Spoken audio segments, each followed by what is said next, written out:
Welcome to Alaska Earthquake Science Facts. I'm Carl Tate. In 1971, on Amchitka Island in the Aleutians, the US conducted its largest ever underground nuclear weapons test. The 5-megaton event generated ground motion equivalent to a magnitude 7 earthquake. Here's a setting for where we'll be looking. It's Amchitka Island site of the 1971 Cannakin nuclear test.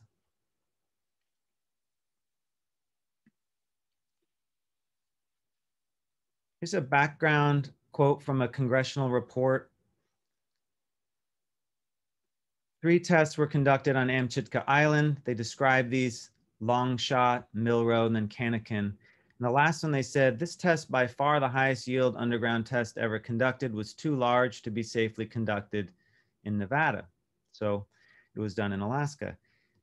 And the asterisk there says, the predictions of ground motion suggest that an unacceptable amount in terms of claims in dollars of damage would occur to structures if the test was conducted in Nevada. So there's an admission that it was large, and that's what set it apart from some of the tests being done in Nevada. Here's an image of Amchitka Island annotated with some scientific notes about Longshot, which is one of the nuclear tests, Milrow, and then Cannakin drill site C here. And we'll see the shape of the island come up. So here are the tests: 1965, 1969, 1971. They were all leading up to this penultimate large test in 1971. Here's some information from Lawrence Livermore National Lab, which is a major player in the Cannakin test, and describes in their timeline of the lab, this is a significant achievement for the lab. To get some idea of the scale of this operation, two years of drilling produced a record-breaking emplacement hole that was 6,150 feet deep and 90 inches in diameter, with a 52-foot wide cavity mined at its bottom. So, seismology or not, that's an engineering marvel of making a hole that wide and that deep into the ground. Took 2 years. And then also says the nearly 5 megaton blast generated the ground motion of a magnitude 7 Richter scale earthquake. And here shows a couple of these photos. This is a really, sort of stunning photo showing the nuclear device and with all the engineers and people for scale going into the ground. Remember, 6,100 feet down. And this shows the site here in the background and just the scientific and personnel needed for this kind of test. So I'll play, this is off of YouTube. I'll show a link at the end, and there's some slow motion of how the ground moved. And it's pretty unusual to see this kind of footage, but they recorded the effects on the ground, and we'll see some of them here in different snapshots and different views.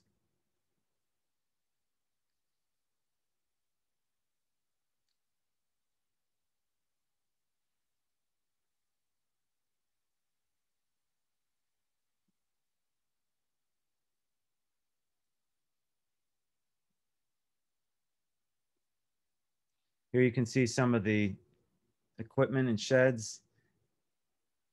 Really extreme ground motion you can witness right here.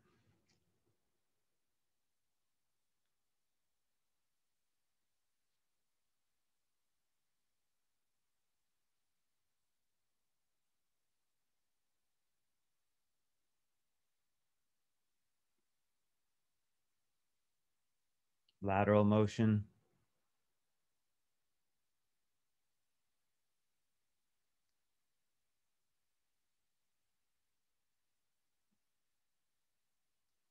Some landslide material. You can see things falling into the ocean here.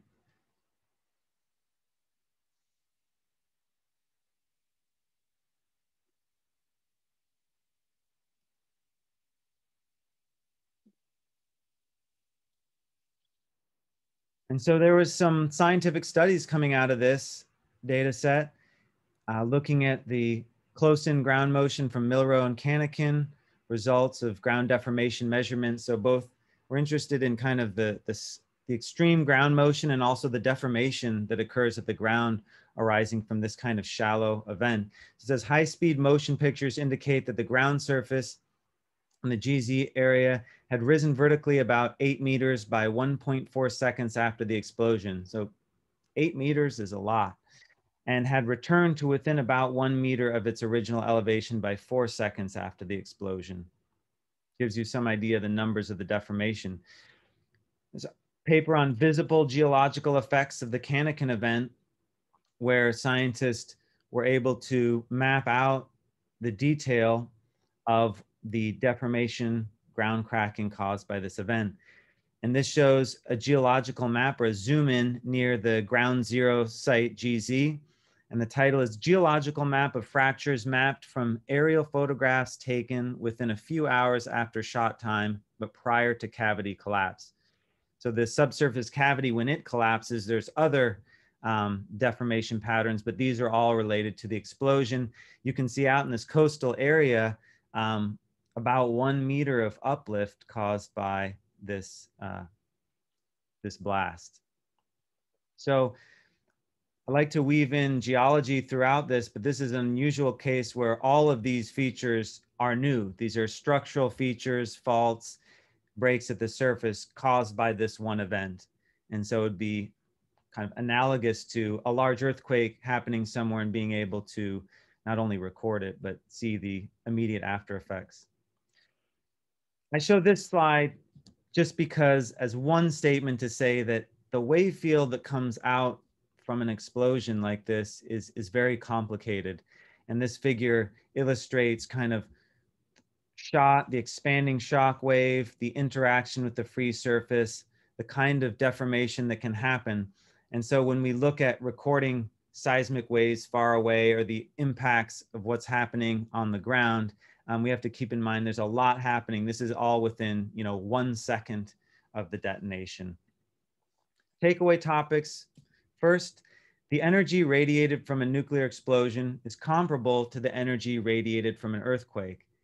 This has implications for the field of seismology in terms of being able to use seismometers to discriminate between explosions and earthquakes.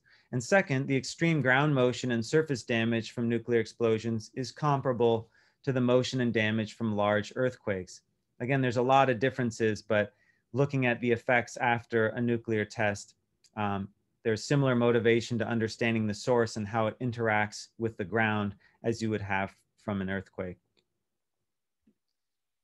So thank you for watching and stick around for supplemental material.